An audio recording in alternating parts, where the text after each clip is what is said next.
The breaking and the becoming. You love them so deeply that it hurts to breathe. You feel their absence in your bones, and even when you try to move on, their energy still lives somewhere inside you. You didn't choose this connection. It found you. It arrived uninvited, like destiny wearing a familiar face. And now, it won't let you go. You can't stop wondering, why did the universe bring me someone I can't have? Why does love feel so real, and yet so impossible? You've tried to forget them. You've deleted the messages. You've told yourself it's over. But deep down, a part of you still aches, still waits, still whispers, maybe one day. If you're an empath, you don't just love, you merge. You feel the other person's emotions as if they were your own. You sense their pain, their distance, their confusion, all of it inside your chest. And when they pull away, it feels like your own soul is being torn in half. But here's the truth most people never tell you. This love didn't come to destroy you. It came to awaken you. It came to show you the parts of yourself you've hidden, the places you still abandon, the wounds you've mistaken for devotion. You're not being punished. You're being initiated. In this video, we'll go deep into that mystery through the lens of Carl Jung's shadow work to understand why empaths attract what they can't keep, why love sometimes becomes a mirror instead of a home, and how this heartbreak can transform into the purest kind of peace. Because when an empath loves someone they can't have, it breaks them open. But that's exactly how the light gets in. Breath. Let's begin. The pull, the soul's recognition. There are moments in life when you meet someone and the air around you shifts. It's not chemistry in the ordinary sense, it's recognition. As if the universe quietly whispers, "Here, this is the mirror you've been searching for." Your mind doesn't understand it, but your body remembers. Your heart remembers.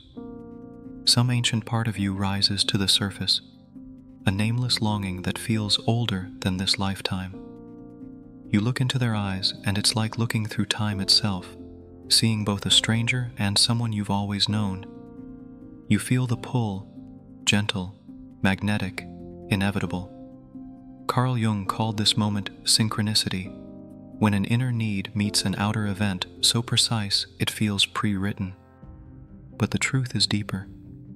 You're not meeting another person. You're meeting the hidden landscape of your own soul. For the empath, this pull is overwhelming. You don't just notice them, you feel them. Their joy, their fear, their unspoken ache. Their silence vibrates in your chest. Their sadness tastes like your own. It's beautiful and dangerous. Because the empath doesn't fall in love, they dissolve into it. You start sensing signs everywhere. A song plays that says what you can't. A number repeats. A dream visits you in the night. You wake up thinking of them, not as desire, but as destiny. And yet, something in you already knows this story will hurt. Still, you follow it, because the soul doesn't chase comfort, it chases completion. In Jungian psychology, this pull is the encounter with the anima or animus, the inner feminine or masculine image we carry unconsciously. We project it onto another, believing they are the one, when in truth, they are the mirror through which we begin to see ourselves. That's why it feels divine, because it is, the divine using human faces to remind us of what we've forgotten. At first, it feels like falling in love. Later, you realize it was falling into yourself. Every conversation, every glance, feels like two currents of energy intertwining. Time slows, logic disappears, and something sacred begins to stir.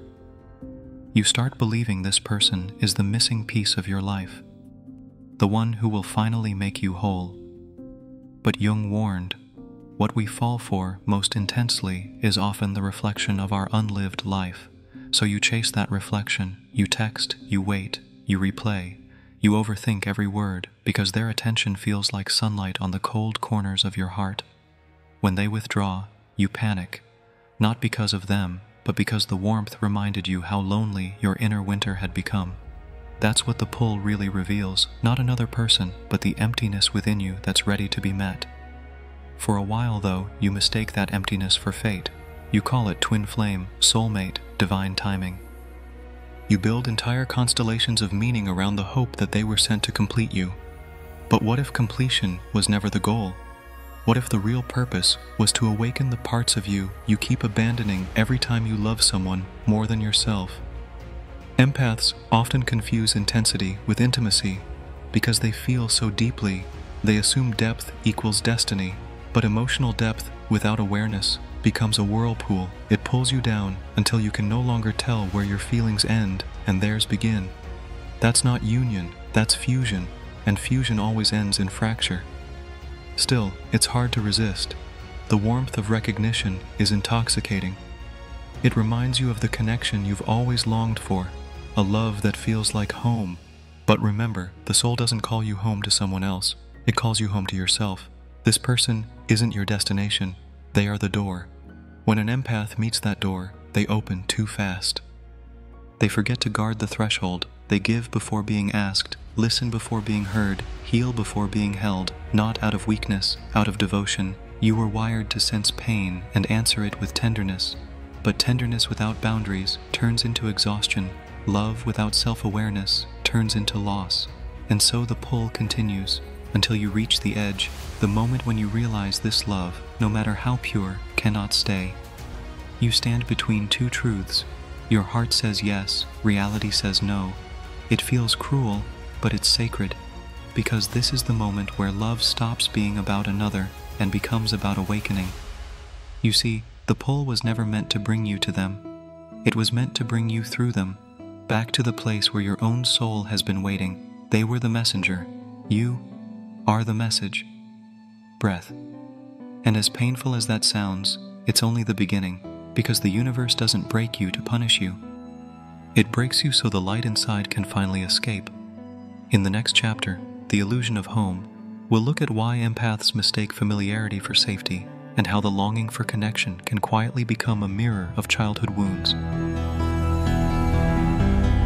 Every connection is a mirror, every mirror a teacher. The illusion of home. There's a certain kind of love that feels like coming home. You meet someone, and suddenly the noise inside your mind quiets. You breathe differently. You feel seen, safe, recognized. It's not excitement you feel, it's relief. Relief that finally someone understands the language of your soul. You think, this must be fate. But fate, as Jung said, is often the name we give to our own unconscious patterns.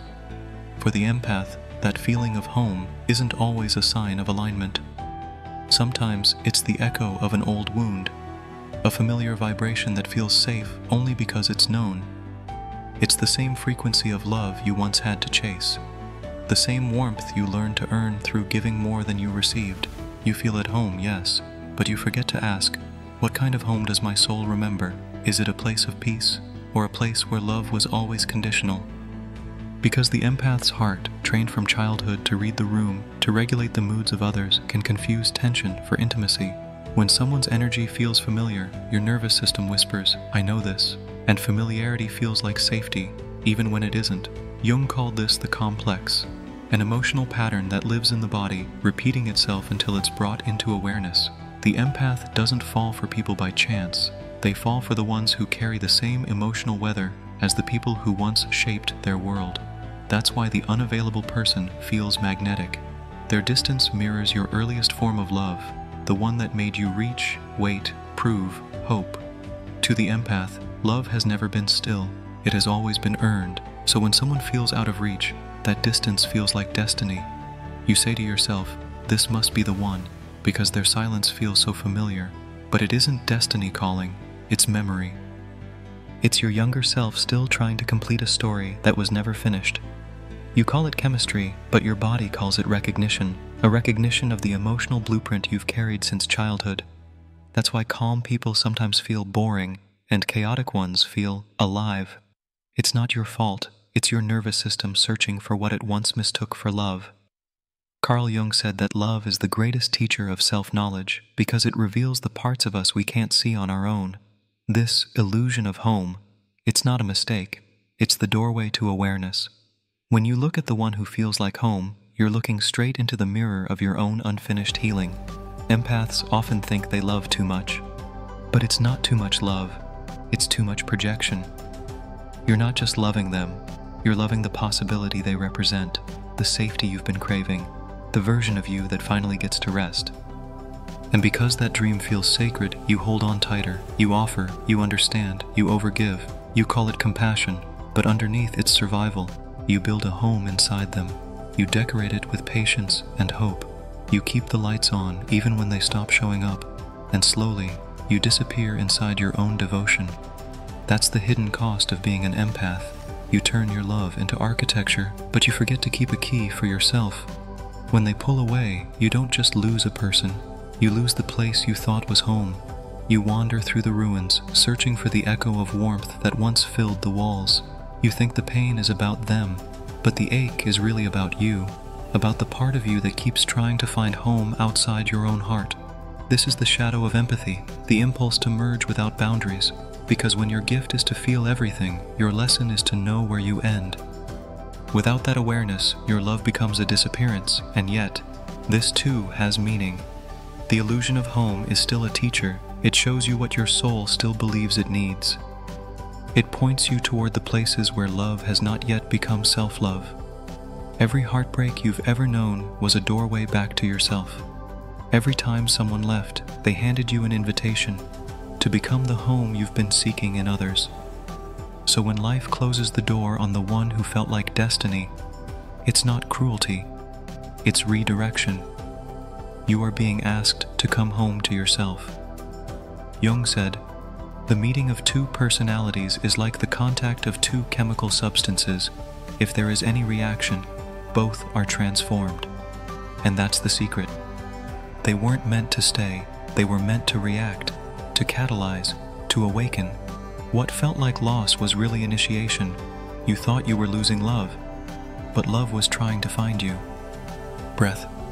In the next chapter, The Breaking, we'll go deeper into what happens when the illusion of home collapses, when the empath's heart finally shatters open, and how that breaking becomes the beginning of true transformation.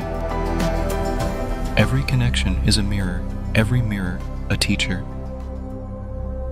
The breaking, when love becomes the mirror of the unconscious. One morning, you wake up and something feels different. The air is heavy, the messages have stopped. The energy between you, that used to hum with life, is suddenly quiet. You reach for them out of habit, but there's only silence. The connection that once felt infinite now feels like a closed door. You start to replay everything in your mind, every look, every word, every moment that felt sacred. You search for a reason. Did I do something wrong? Did I love too much? But the truth is, this moment was always coming, because every soul connection reaches the point where love stops being a fantasy and starts becoming a mirror. Carl Jung said, "The meeting of two personalities is like the contact of two substances. If there is any reaction, both are transformed." And transformation rarely feels gentle. It begins with fire. It begins with loss.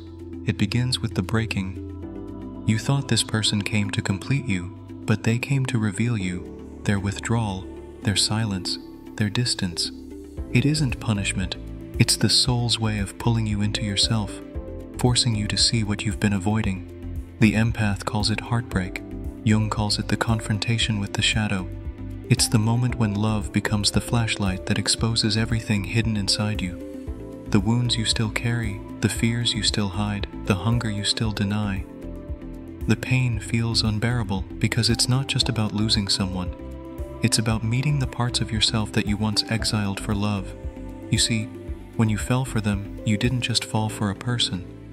You fell for a reflection of your own unloved self. They mirrored your light, but they also mirrored your longing. Their eyes showed you the version of you that wanted to be chosen, and when they left, it felt like watching that version die. The human heart wasn't built for that kind of recognition. To love someone so deeply and then have to let go, it feels like standing in the ruins of your own devotion. You want to rebuild, you want to fix it, you want them to come back, but life has already shifted you to a different kind of lesson, the lesson of standing alone and realizing you were never incomplete. For empaths, this breaking feels like death.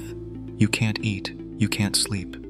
You replay their energy in your chest like a song stuck between worlds. You still sense them, their presence, their thoughts, their emotions moving through you like a ghost. But this isn't connection anymore.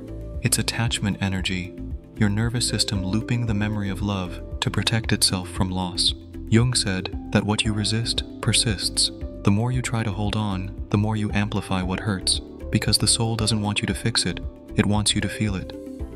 To let the wave move through you until the ocean of your being expands again.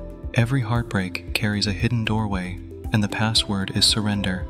You think you're falling apart, but really, you're falling inward, back to the parts of yourself you've been trying to save through others.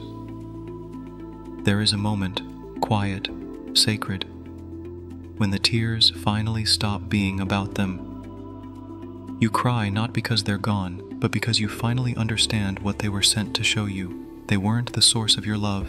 They were the mirror that reflected the love you had forgotten you already were.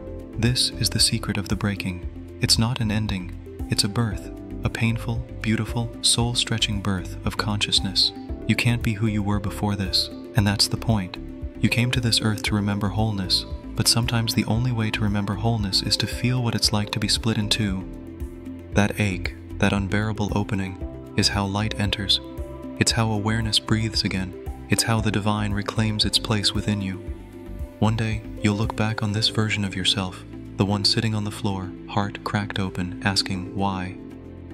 And you'll realize, you were never broken. You were being purified. The fire didn't destroy you. It burned away everything that wasn't you. And maybe, this is what love really was meant to do, not to fill you, but to free you. Breath. In the next chapter, the night of the soul, we'll descend even deeper into what happens when the empath's light begins to fade, when exhaustion replaces emotion, and how that darkness becomes the soil where the soul finally learns to stand in its own power. The night of the soul. In the dark, even silence learns to breathe. After the breaking comes the silence, a silence so thick it swallows sound, a stillness that doesn't comfort, it consumes. This is what mystics called the dark night of the soul, and for the empath, it's the moment when feeling too much becomes feeling nothing at all. At first you resist it, you try to feel something, anything. You replay songs, scroll memories, reach out to people who once made you feel alive, but nothing works. Your heart feels heavy, your body drained. It's as if the world has lost its color. You start to think, maybe I broke something inside me, but nothing is broken. What's happening is purification. Carl Jung described this stage as the nigredo, the blackening. In alchemy, it's the first phase of transformation. The old form dissolves so the new one can emerge. Your light hasn't disappeared, it's gone inward. It's working underground, dismantling illusions, reclaiming energy, teaching you how to rest in the unknown. For empaths, this night feels endless because you've lived your entire life through the hearts of others. You've felt alive by feeling for someone. Now that there's no one to tune into, your own frequency feels foreign. The quiet becomes unbearable. You start to realize how addicted you were to emotional noise, to chaos disguised as connection. Your nervous system, once overstimulated by empathy, begins to collapse into fatigue. The highs and lows flatten. The sensitivity that once made you magical now makes you numb. You think you've lost your gift, but really, you're being asked to learn balance. Jung said that the soul will bring you suffering until you stop identifying with the suffering. This is that lesson. The dark night teaches the empath to stop chasing healing through other people's pain. It teaches you how to stay present even when there's nothing left to fix.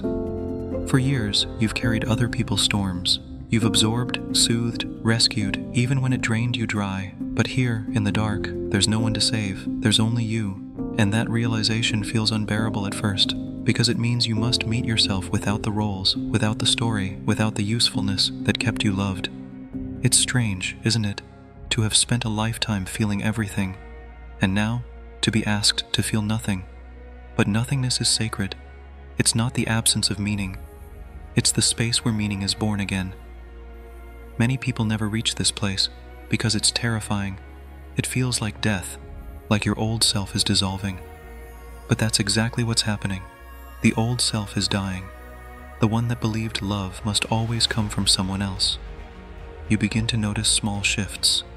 At first, subtle. A morning sunbeam feels softer. A deep breath doesn't hurt as much. You find comfort in silence, not because it distracts you, but because it holds you. Something ancient inside you whispers, "Stay. Don't run." So you stay.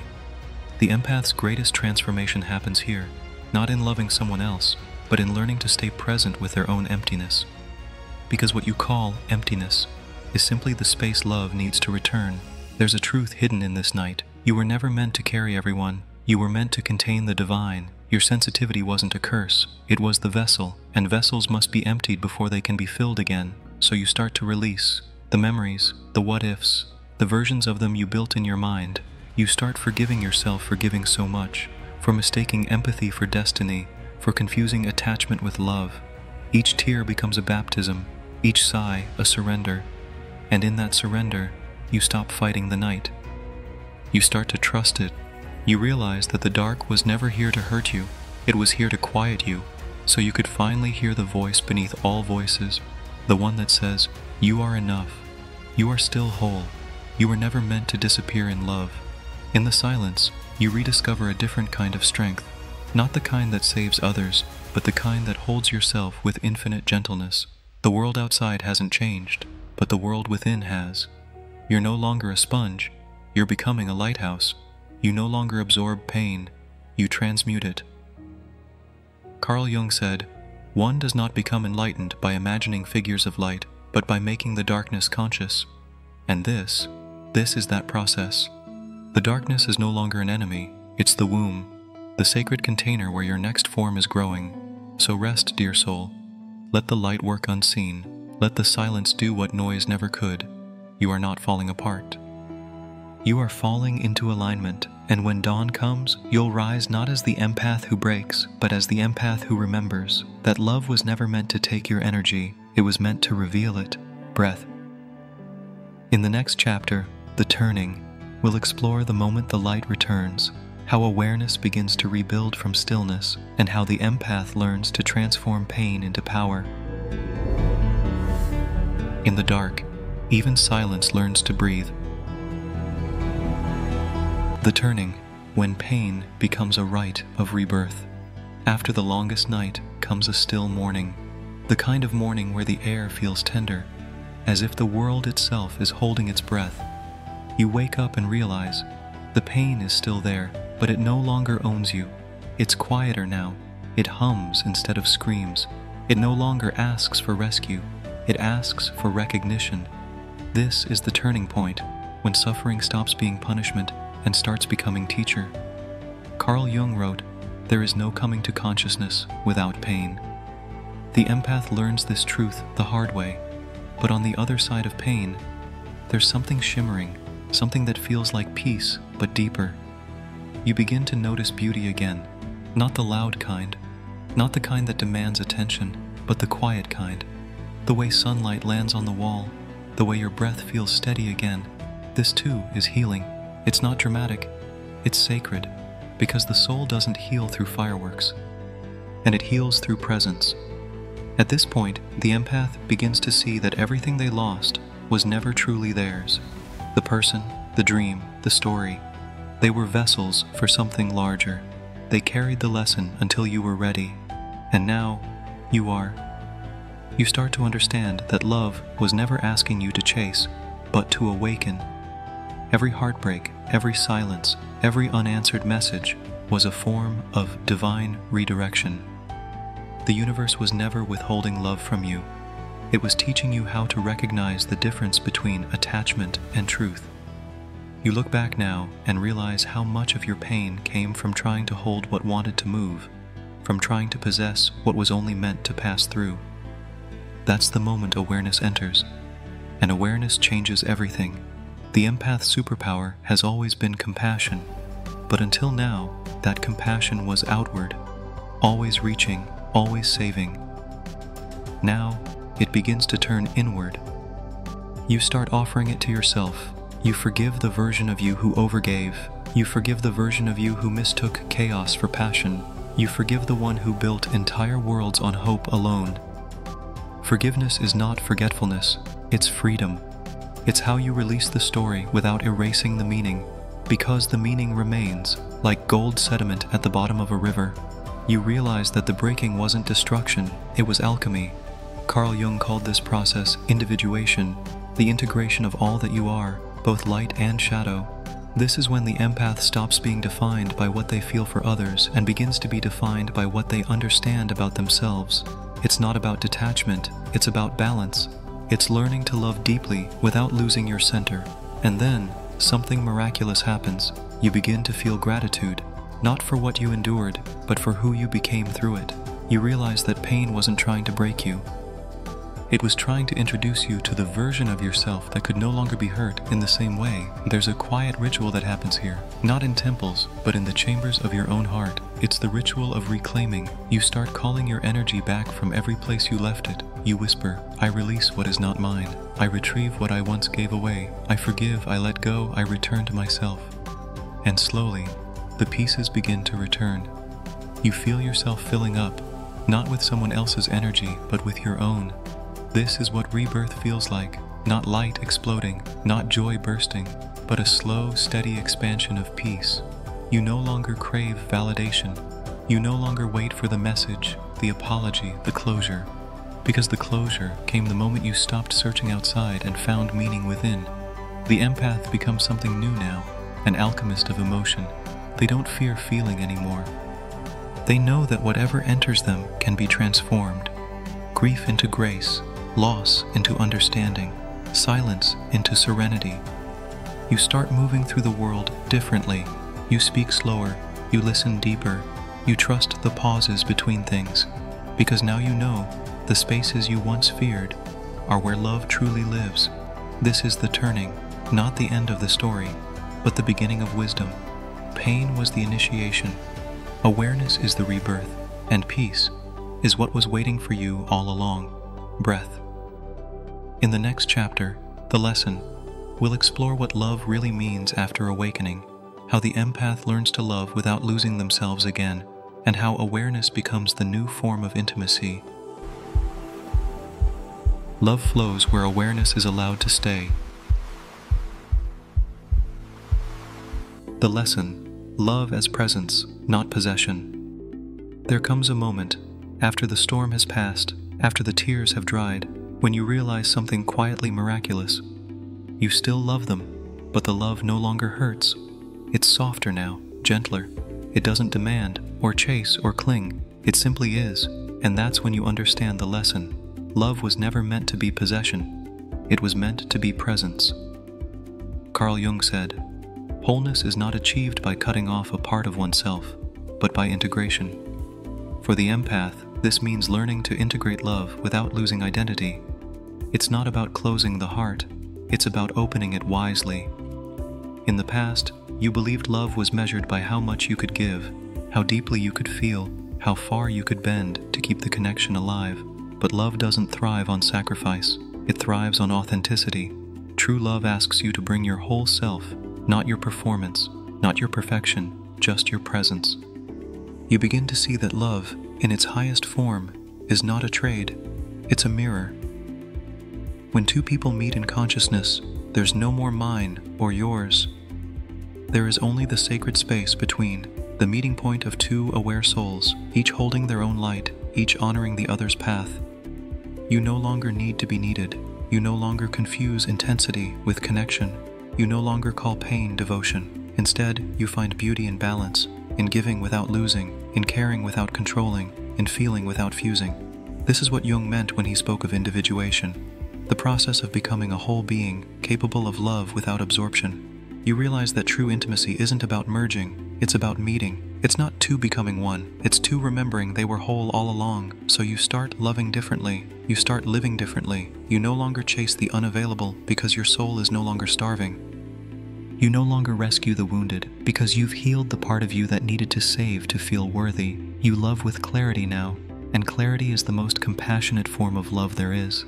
The empath's heart becomes a sanctuary, not a battlefield, not a marketplace, but a quiet temple of awareness. You can let people come and go without losing your center. You can love deeply and still say no when it's time. Because love without boundaries is not love, it's leakage. And boundaries are not walls, they are the sacred lines that keep love conscious. You start to see love everywhere, in a kind word, in silence, in the way sunlight touches a stranger's face. Because love was never just about two people, it was always about the space within life itself. The same love you once tried to control is now the air you breathe. It moves through you, around you, as you... There's a quiet wisdom that comes with this stage, the kind that can only be learned through losing everything you thought love was. You begin to see that love is not an emotion to feel, but a state to live from. It's what remains when the story ends. It's what breathes when silence fills the room. It's what watches when the mind finally stops chasing. Now when you remember them, you smile. Not because you want them back, but because you're grateful. They were the spark. You were the fire. They awakened what was sleeping in you, and you turned it into light. This is the gift of shadow work, to realize that love is not outside waiting to be found. It's the consciousness within you learning to see itself in all things. And when you love from that space, you don't fall anymore, you rise. One day, you'll meet someone new, and it won't feel like lightning. It will feel like sunrise, steady, warm, familiar, but in a way that feels safe. Because this time, you won't be looking for home, you'll be meeting someone while already standing in it. So remember this, the goal was never to stop loving, the goal was to love with awareness, to love without losing, to stay awake inside love's dream, breath. In the next chapter, The Becoming, we'll close the circle. How love transforms into light itself, how the empath becomes not the seeker of connection, but the embodiment of it, the living presence of love, awake and free. The Becoming. When love becomes light. There comes a moment when words fall silent, when even healing becomes too small to describe what's unfolding inside you. Because healing was never the destination. Wholeness was. And wholeness feels like love without reason. You no longer chase peace. You are peace. You no longer seek love. You move as it. Everything that once felt like longing has softened into presence. Everything that once felt like breaking now feels like breathing. Carl Jung said, "The privilege of a lifetime is to become who you truly are." And this is who you truly are. Not the empath who saves, not the seeker who yearns, but the soul who remembers. The one who knows that love was never lost, only hidden beneath layers of fear. You've walked through every stage, the pull, the illusion, the breaking, the night, the turning, the lesson. And now, what remains is light, not blinding, not explosive. Just steady, like a candle that refuses to go out. You start to see that every person, every heartbreak, every silence was a messenger. Each one carried a fragment of the truth you were meant to reclaim. The truth that love is not something you do, it's something you are. When awareness matures into love, it doesn't need intensity anymore. It needs honesty, it needs stillness, it needs space. You love quietly now, without expectation, without urgency. You love as the sky loves the ocean, endlessly, but without trying to contain it. The empath who once felt everything has become the soul who holds everything. You no longer drown in emotion, you float in it like a leaf on the surface of being. You've learned the art of soft strength, to feel deeply, but not to identify with every feeling. Emotions pass through you like seasons, each one bringing a gift, each one leaving wisdom behind. You begin to notice how the smallest things feel like miracles now. The way morning light paints the room, the laughter of a stranger, the sound of rain whispering at your window. Life doesn't have to shout anymore to be sacred, it just has to be seen. And that's what you've become, a witness of the sacred in everything ordinary. There's a new kind of love growing inside you, not the love that clings, but the love that blesses. You bless those who left, you bless those who couldn't stay. You bless even the pain because it carried you here, to this quiet, to this clarity, to this wholeness. You understand now that love is not about who stays, it's about who awakens. Some souls come to walk beside you, some come to break you open, some come only to remind you of what you already are. None of it was wrong, none of it was wasted. Carl Jung said that in every story of transformation, something old must die so something eternal can live. The empath who lived in longing has died.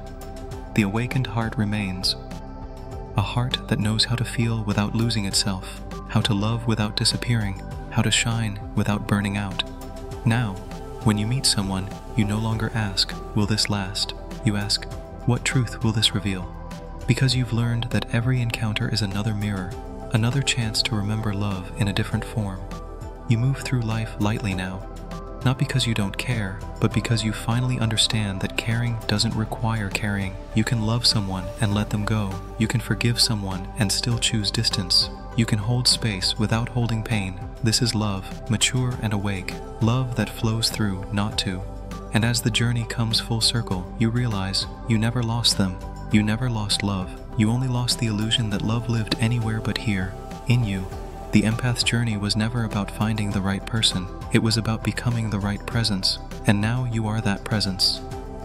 You are the stillness in the storm, the awareness behind the feeling, the light within the shadow. So breathe, let the story dissolve, let the silence speak, let love simply be. Because in the end, you didn't become stronger, you became softer, and that softness is what true strength always was, breath. And that is the sacred union within, the integration of love, shadow, and soul. You are home. The silence after creation. Breath. There's a silence that follows every great act of creation, not an emptiness, but a fullness too vast for sound. It's the silence that comes after the storm of becoming, after the soul has spoken everything it needed to say. You sit in that silence now, between heartbeats, between thoughts, between worlds.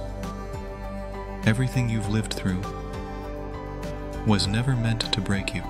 It was meant to bring you here, to this quiet awareness, where love no longer needs a name. You've walked through fire, you've stood in shadow, you've fallen apart, only to find yourself again in the still center of being. Carl Jung wrote, "The privilege of a lifetime is to become who you truly are." And who you truly are is not the pain you've survived, nor the stories you've told, but the space that held it all. You are not the storm, you are the sky that allowed the storm to pass. In this silence, you start to notice a rhythm, the pulse beneath your ribs, the breath rising and falling, the subtle hum of existence that never left you. This is love, not as emotion, not as longing, but as pure presence, alive in every cell, every moment, every breath. There's nothing left to seek, nothing left to prove, only to be, and being is enough. You are whole, you are light, you are the echo of every soul that ever loved and learned and returned. So rest now, let your heart unclench, let the journey dissolve into quiet knowing. The world will call again tomorrow, but tonight, just listen to the silence after creation. That's where everything begins again. Breath.